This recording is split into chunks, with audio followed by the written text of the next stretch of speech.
fiery horse with the speed of light, a cloud of dust, and a hearty hi-yo, Silver, the Lone Ranger.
With his faithful Indian companion Tonto, the daring and resourceful masked rider of the plains led the fight for law and order in the early western United States. Nowhere in the pages of history can one find a greater champion of justice. Return with us now to those thrilling days of yesteryear. From out of the past come the thundering hoofbeats of the great horse Silver. The Lone Ranger rides again. On, Silver! Let's go, big fellow! I'm Silver! Boy!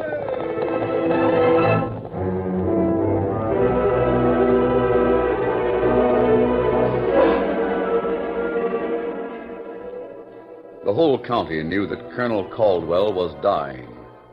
Laurie Meredith was the only one who refused to believe it. And it was true that whenever she was in the sick room, he seemed to be stronger, and his eyes would light with their old mixture of kindness and authority. One morning he insisted on talking with Buck Walton, the foreman of the ranch, his nephew Jeff, and Orrin Marcy, Springdale's only lawyer. Laurie objected, but finally sent for them. And when they reached the big house, she arranged the old man's pillows so he could sit almost upright. How's that, Grandfather? That's fine. I wish you wouldn't tire yourself out with business. It can wait a few days. Oh, this won't take long. All right, then. Just a moment, Laurie. Have you seen an Indian around here this morning? An Indian? I haven't seen an Indian around Springdale in nearly a year. What put that idea into your head? Well, I sent a message to a friend of mine. He should be here by now. Call the others. I'll let you talk to them for 15 minutes. Not another second. That should be long enough. Come in, boys. Thank you. Now, mind, Grandfather. I'll be waiting outside here and watching the clock. Good morning, Uncle. You looking fine? I am not. Morning, Colonel. Morning, Colonel. I want to tell you three right off that I don't like anyone here. But you don't like anybody but Laurie, Uncle. That's right. I don't like you because you resigned a good commission in the Army. Come out here to be an ordinary cowhand. That's the only way to learn to be a cattleman. Yeah, but you only learn to ride and rope and have a high old time on Saturday night. You have no ambition. That's why I don't like you. I don't like you, Buck, because you have too much. There's nothing wrong with ambition, sir. There is when you get ahead at the expense of other people. You don't let anybody or anything stand in your way. I've done a good job with the ranch, sir. Well, you've been paid well, too, in cattle and money. I still don't like it. Colonel... Yes, and you're next, Orrin. I don't like you because you're a lawyer and you're not a gentleman. I'm a self-made man. So is a successful cattle rustler. I'm an old man and I'm dying. Doesn't matter who I like and who I don't like. Main thing is that in spite of you being such a poor lot, you're the best friends Laurie has. I want you to take care of her after I'm gone. Oh, I sure think. No, you won't be much help, Jeff. I think an awful lot of Laurie. Yeah. You'd like to marry her, Buck. I hope she's got better sense. That goes for you, Orrin, as well. I know I don't stand a chance. But I want to do something to help her right now. What's that? Everybody knows she isn't really your granddaughter. She's just the same age. Yeah, she was raised from a baby by your own daughter. But she was never legally adopted. That means she isn't your legal heir. Now, if you want her to get the ranch, you'd better make a will, Colonel. I have made a will.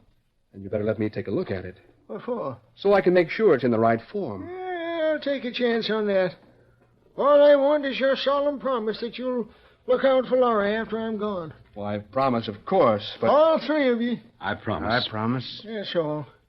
I hope one of you can be trusted. Now, on, go away.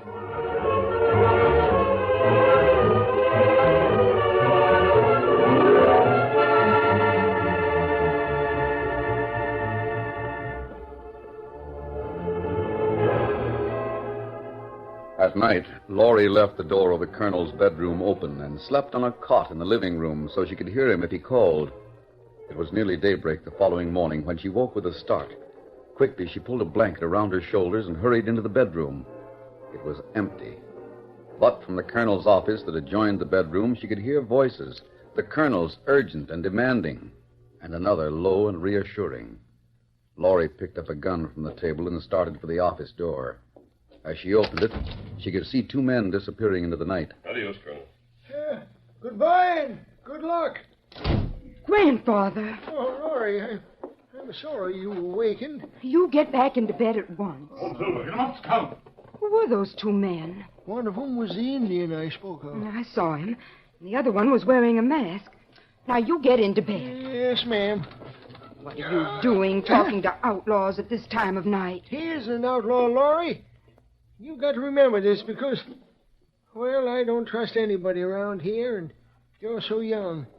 He's your friend, Laurie. Why, I never saw him before in my life. He's your friend. Just you remember that if you ever have any trouble. He's someone you can depend on. Are you warm enough? Yes, Laurie. Now, don't forget about the masked man. No, I won't. And you go to sleep, Grandfather.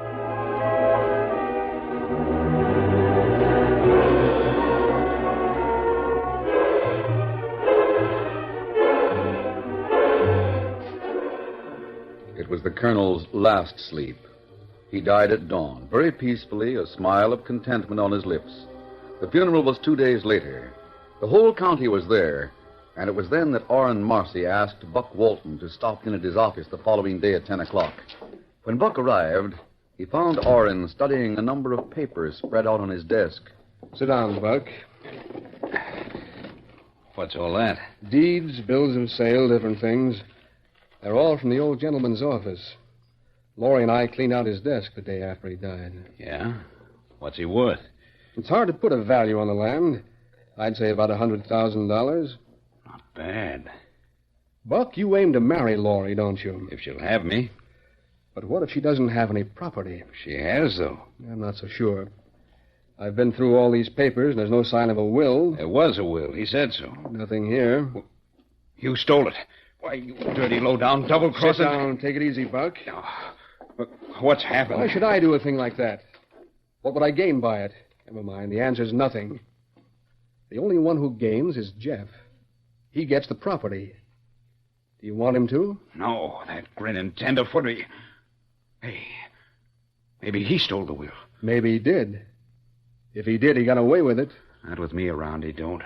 I'll choke the truth out of him. Take it easy. There's a simpler way out. How? I could write another will. But the old man's dead. It's got to be signed, hasn't it? Well, with all these copies of his signature around, I think I could find a man to manage it. I think I could manage a few witnesses, too. It'd be forgery. Why call it that? What else would it be? We know the colonel intended to leave a will, and we promised to look after Laurie. We'd be just keeping our promise. That's right. Can you do it well enough to get past the judge in Dalton? I'm sure of it. Yeah. But why should you do it? What's there in it for you? 1,000 head of cattle, or $15,000 on the day you marry Laurie. It's a deal. Good. Now all we have to be sure of is that she will marry you. She will. Ever consider that she and Jeff are mighty friendly? Well, what of it?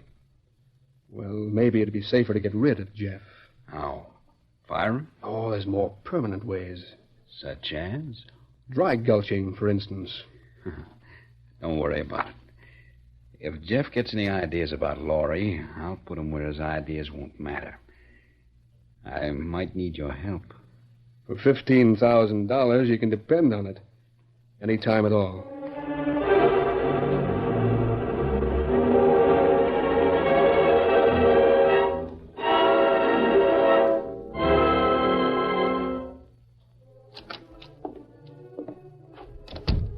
Hello, Laurie.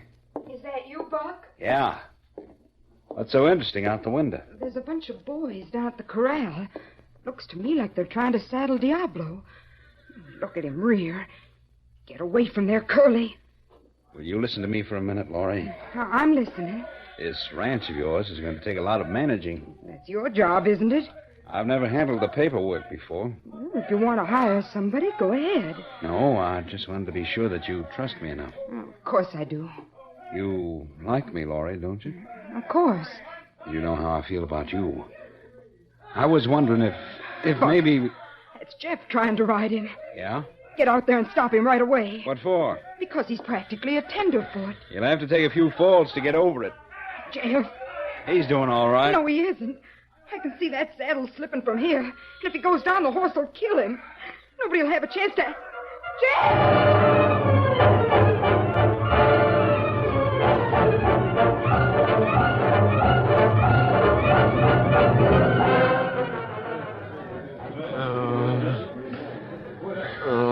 Jeff, where was he killed? Well, we don't know. It didn't look as if Get he a was pail hurt. of water, quick. Yes, ma'am. Jeff, it's me, Laurie. You can't die, do you hear? I can't lose you and the Colonel both at once. Oh, Jeff. Jeff, I love you. You just can't die. Well, shucks, I don't aim to if you love me. Jeff, The only question is, will you marry me?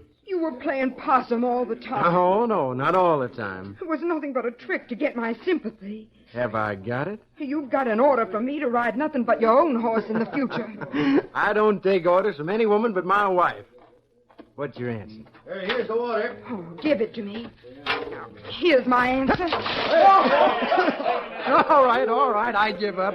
I take it back. Oh, no, you don't. You asked me, and you can't get out of it that easy. And I'm saying yes, see? You and me are going to get married just as soon as I can make myself a new dress. Lord.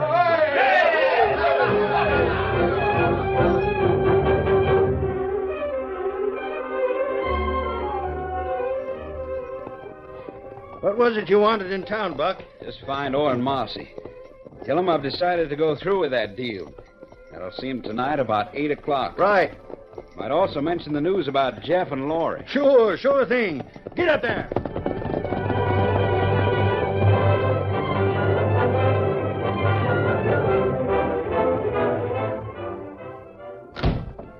Well, you're on time. I've come for your help. I can't be mixed up in it myself, or I wouldn't have a chance afterward. I'm satisfied with my $15,000 from the will. You said you'd help. I got a gent for you to speak to. Come in, Brad. This is Buck Walton, Brad Jenkins. Howdy. How much does he know? He knows who. All you have to tell him is when and where.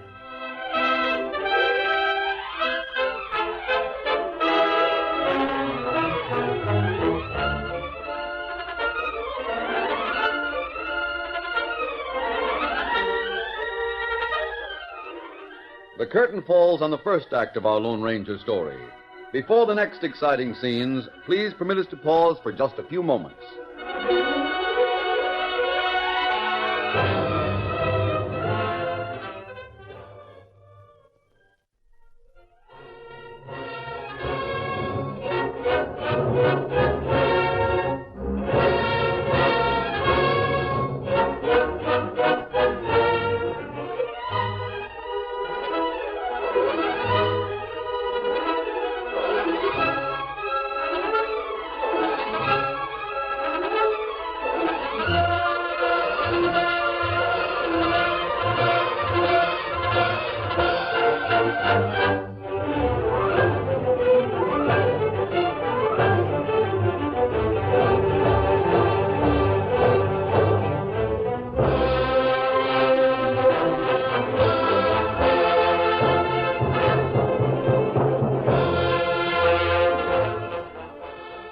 now to continue our story.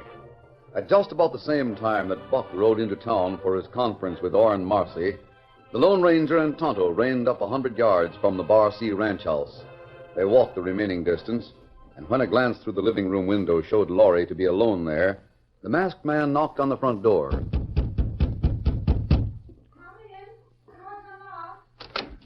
Is that you, Ted? Oh. Don't be frightened, Miss Meredith. I'm not. Grandfather said that you two were my friends. We are.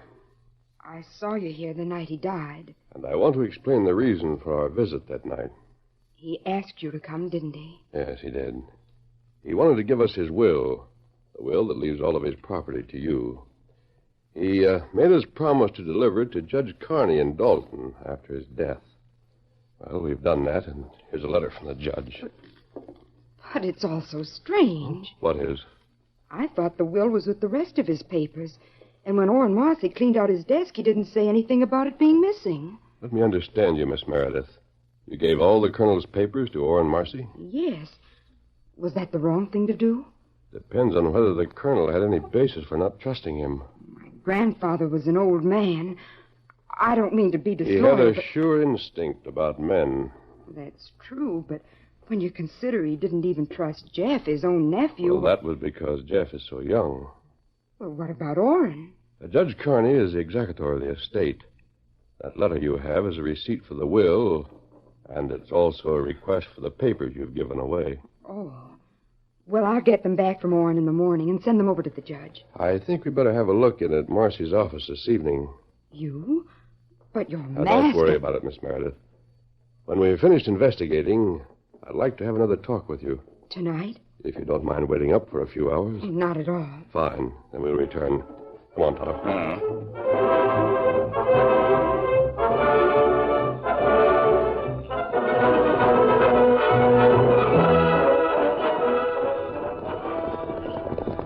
Oh, Silver. No, fella. No, fella. Look like everybody in town asleep. Oh, I see a few lights. Oh, that cafe. There's one farther on. I'm fairly sure that's Marcy's office. We wait? No, Tonto. We'll get as close as we can. Perhaps we can find out what's keeping him at work so late. Oh. Come on, Silver. Get him up, Scout.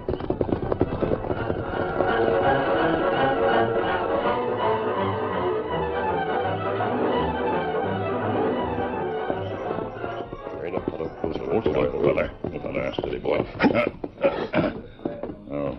Window. Open a little. Yes. There are men in there. Make talk.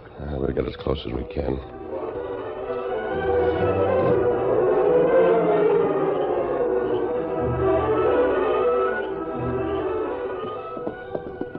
Easy, Silver. We'll walk the horses until we reach the back of the cafe. That's good. Steady, big fella. Scout, easy, fella. What to do now? Go back to ranch? Yes. I'll stay around there. But you'd better start for Dalton tonight. You get Sheriff? Yes, Tonto. Tell him what we've heard. Ask him to round up a posse and be at the Dalton end of the canyon by dawn the day after tomorrow. But Crook waiting, can We'll find a way to smoke them out. Oh, maybe you'll make Stampede, huh? That's the idea, Tonto. Brad and whatever men he has with him will come out of the canyon fast. All the sheriff has to do is pick them up. Come on, Silver. Get him up, Scout.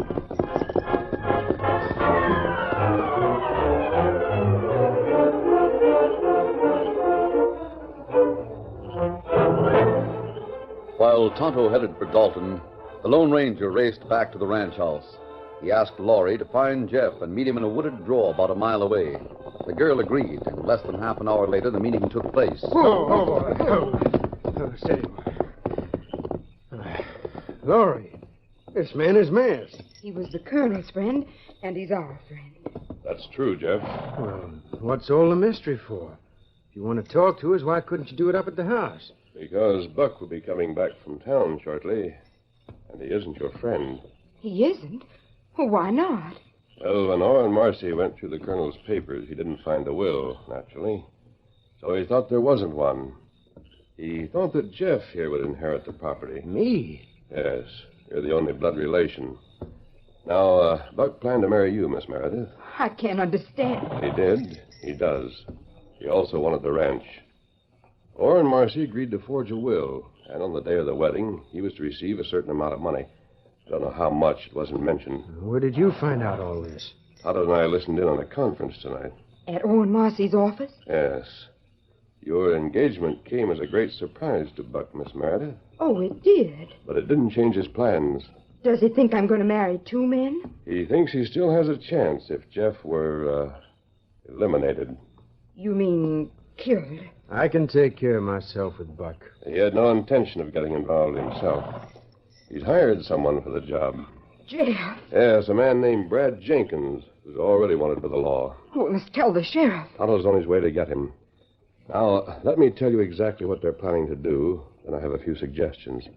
If you follow them, Jeff, I promise you won't be in any danger. And you'll give us a chance to capture Jenkins and also put Walton and Orrin Marcy right where they belong.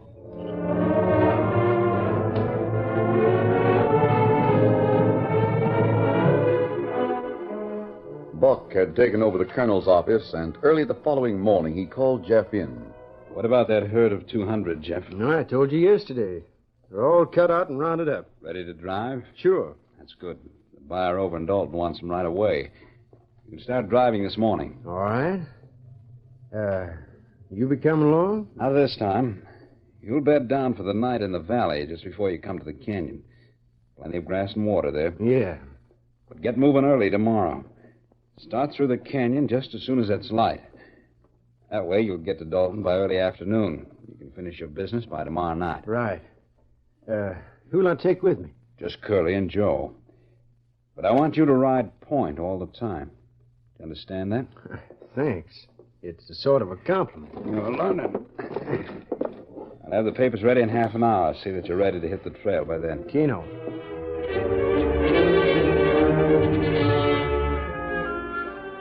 Jeff got the trail herd underway by 10 o'clock. The long, sunny hours of the day passed uneventfully, and the valley was reached before dusk.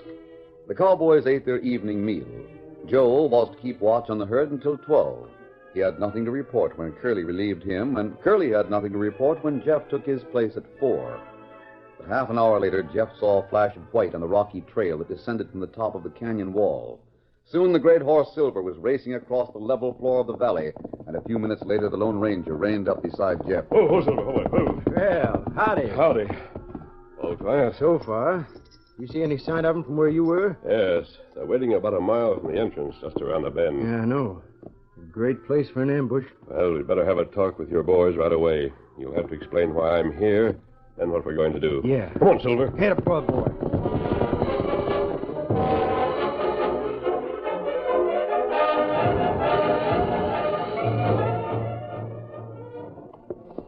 Been light for half an hour, Brad.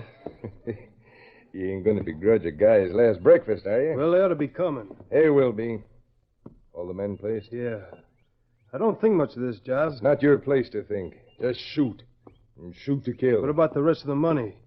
You don't know much about Marcy or Walton. What if they try to double-cross you? I can send Marcy to jail any day in the week. And as for Walton, they talked too much the other night. They're playing around with a forged will. Whose? Never mind, that don't concern you.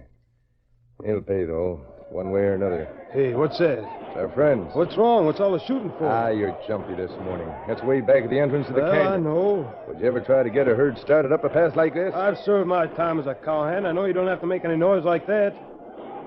Hey, you're right. Wonder what they're up to. They'll have a stampede on their hands, that's what. What's the game? A lot of crazy cows compile around that bend. You'll find out soon enough. Now, listen. Yeah, I hear it. These quarters are too close for me. I'm getting out. Oh, wait a minute. I'll take a look. Get up there. We can get Caldwell someplace else. Ho, boy. Yeah, look at him. Yeah, not a man in sight. Maybe Caldwell went under. We can find out later. Those longhorns can run faster than a horse. Okay. Let's get out of here, men. It's a stampede. Get up there. Go.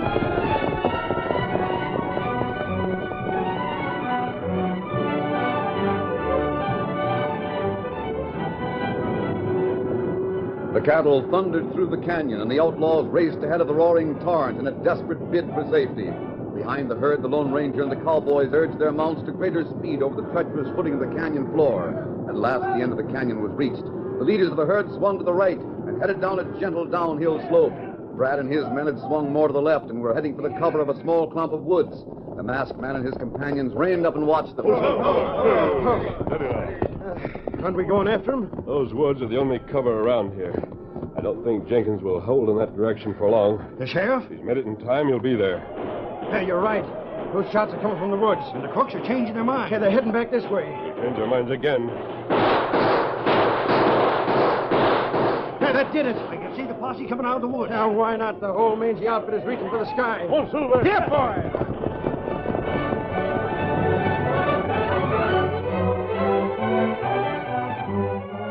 Tonto was with the posse and waiting for the Lone Ranger when he rode up. Together they watched the disarming of the outlaws, and when the job was finished, the sheriff turned to them. This is a fine day's work. We've been after these coyotes for most a year. Have you told Jenkins where we got our information? Huh? What information you talking about? Why, the information about your plans for this morning. I never had no plans. You were going to ambush the trail crew in the canyon. Why do you suppose the sheriff was here? Well, who told you that story? Orrin Marcy and Buck Walton. I told you they'd try to double-cross you. Fix it to get you caught after you did the dirty work. Listen, Sheriff, nothing happened here, see? There's a lot of worse things on my record. So I don't mind pleading guilty to this. To what? That Marcy and Walton hired me to kill Jeff Caldwell. Now, that makes them guilty of attempted murder, don't it? Will you swear to this? Anytime. I want to see both of them behind bars. Is it evidence enough for a trip to Springdale, Sheriff? It's more than enough. It's plenty. Good. Come on, Silver. Hey, you pick out 5 or 6 men, take these critters into Dalton. We'll give you a hand with that, Sheriff. We'll drive them with our cattle. You don't think much of your cattle, do you? Now, the rest of you are coming with me. 1 more call at Springdale, and 2 more crooks for the calaboose. Let's go!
The story you have just heard is a copyrighted feature of the Lone Ranger Incorporated.